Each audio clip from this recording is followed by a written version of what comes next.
অভিযোগ আছে যে ভাই অনেকেই করছে যাদের কোনো পদ নাই, যাদেরকে বহিষ্কারের কোনো সুযোগ নেই। এবং মানে তারা এগুলো আওয়ামী লীগ এবং তারা আওয়ামী লীগ করতো। তারা আগে আওয়ামী লীগের সাথে ছিল। সেই মানুষগুলোকে করছেন। এখন এই যে জিনিসগুলো হচ্ছে এটা তো আপনার দলের সমস্যা হচ্ছে।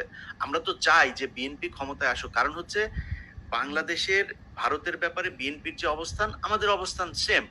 আমরা তো চাই আপনারা আসেন। কিন্তু আপনারা যদি নাকি দেশের ভেতরে আপনাদের এই ইমেজ তৈরি করেন, তাহলে তো আপনাদের সমস্যা হবে। আপনাদের সমস্যা হলে আমাদের সমস্যা হবে।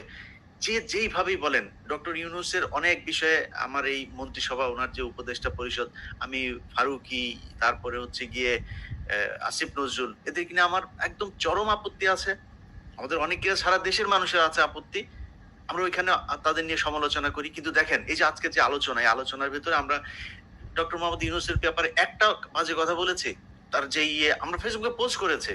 চীনে গিয়ে তার যে সফলতা, থাইল্যান্ডে গিয়ে তার যে সফলতা, দেশে যে সফলতা দেখাচ্ছেন, রিজার্ভ নিয়ে, ঈদ নিয়ে।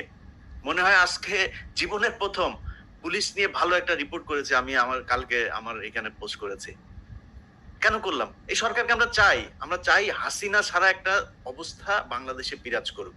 এখন আপনারা যদি মনে করেন আপনাদের বিএনপির দেখেন কথাবার্তাগুলো দেখেন। আমরা ভারতের সাথে সমস্যা চাই না। আমরা আওয়ামী লীগের চাই না।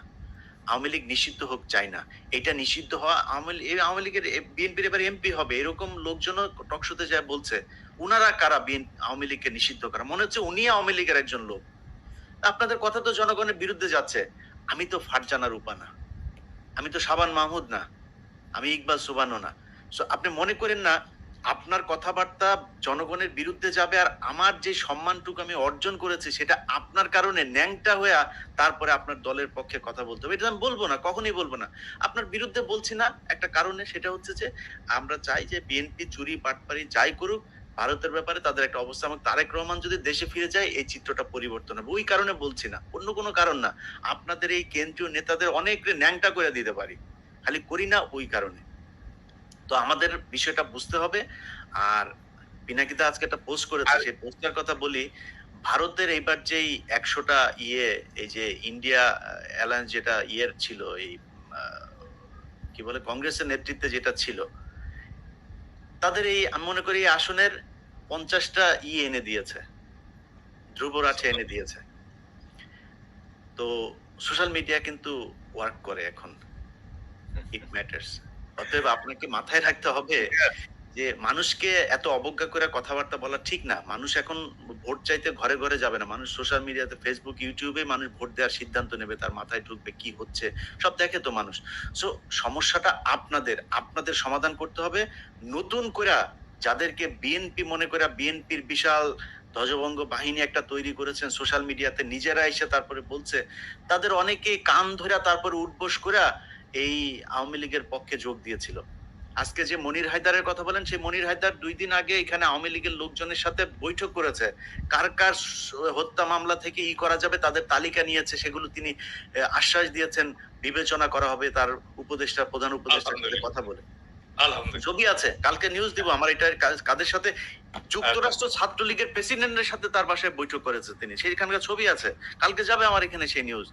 এটা করছেন আপনি। শাহেদ আলম, সেই শাহেদ আলমকে কার লোক আমরা চিনি না? তারা এখন আপনাদের লোক। তারা এখন নাকি তারা বিএনপির পক্ষ নিয়ে কথা বলে, অথচ তারেক এই শাহেদ আলম কয়দিন আগে বলেছে তারেক রহমানকে সে চিনে না। কি যেন এই মনির হায়দার আর শাহেদ আলম দুইজন পাশাপাশি চেয়ারে বসে টক শো করেছে যে কি যেন লন্ডনে কে যেন একজন আছেন, একজন আছে, হ্যাঁ কে যেন একজন আছে সাধারণ সম্পাদক, তারা আজকে বিএনপির লোক ভাই। আর আমরা হচ্ছে বিএনপি বিরোধী লোক। আরে ভাই আপনি আমারে ধাক্কাইলে তো মির্জা ফখরুল তো বিএনপি না, মির্জা ফখরুল নিজে আওয়ামী লীগের। সো মির্জা ফখরুল আমার ধাক্কাইলে কি আমি জিয়াউর রহমানকে অবজ্ঞা করে কথা বলবো? আমি খালেদা জিয়াকে অবজ্ঞা করে, তারেক রহমানকে অবজ্ঞা করে কথা বলবো? আপনি এত বলদ পেয়েছেন, কথা বলবো না, সমস্যা নাই। কিন্তু ধাক্কায় একদিকে পাঠান কেন রে ভাই? আমি জীবনে কোনদিন আওয়ামী লীগ করবো নাকি? আপনি যত কিছুই করেন, আনলেস আপনি ইন্ডিয়ার পক্ষে কোনো অবস্থান নিচ্ছেন, আপনার বিরুদ্ধে আমি কখনোই যাব না। চুরি আমি এই ৫ বছর আগেও বলেছি, আজকেও বলছি, ৫ বছর পরেও বলবো। চুরি বিএনপির আজকে অনেক জায়গায় ধরেন কিছু প্র্যাকটিক্যাল কথাবার্তা বলি। ধরেন একটা হাটের ইজারা আওয়ামী লীগের নেতাদের হাতে ছিল। আওয়ামী লীগ পলাতক। এখন ওই হাটটা তো চলতে হবে। হাট তো আর ডক্টর ইউনূস যা চালাবে না, স্বরাষ্ট্রমন্ত্রী চালায় না, বাণিজ্য মন্ত্রী চালায় না। তো হাটটা চালাবে কারা? এখন ইজারা যে নিয়েছিল সে পলাতক। বিএনপির লোকজন যা ওইখানে ওইটা দখলে নিয়েছে, তারা গিয়ে এখন ওইটার করে। এখন আপনার এগুলিরও চাঁদাবাজি হিসাবে মিডিয়াতে প্রচার করা হচ্ছে। এখন কেন প্রচার করা হচ্ছে? এর কারণ হচ্ছে কনক ভাই শুরুতে একটা কথা বলেছেন যে মিডিয়া সেইভাবে প্রচার করছে না। আপনি